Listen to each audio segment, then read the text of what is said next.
C'est là que le jeu prend une tournure dangereuse. Si un prisonnier désobéit, tout le monde est puni. Certains prisonniers sont laissés sans repas. On les force à chanter l'hymne national en sous-vêtements, à faire des pompes en guise de sanction.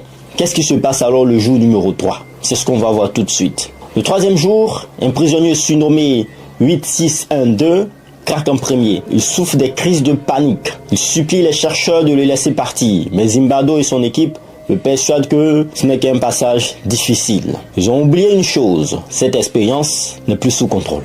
Les gardiens instaurent alors une cellule d'isolement, un simple armoire où les prisonniers sont enfermés dans le noir. Ils inventent des punitions de plus en plus cruelles. L'un d'eux propose même une idée sinistre, forcer les prisonniers à aller aux toilettes les mains attachées et ne pas leur donner du papier toilette. Qu'est-ce qui se passe alors le jour 4? À ce stade, les prisonniers ne sont plus que des numéros. Ils ne protestent même plus. Ils obéissent mécaniquement, tête baissée. Certains commencent même à prendre le rôle de prisonniers dociles, acceptant les ordres les plus humiliants pour éviter les punitions. Les gardiens, eux, vont encore plus loin.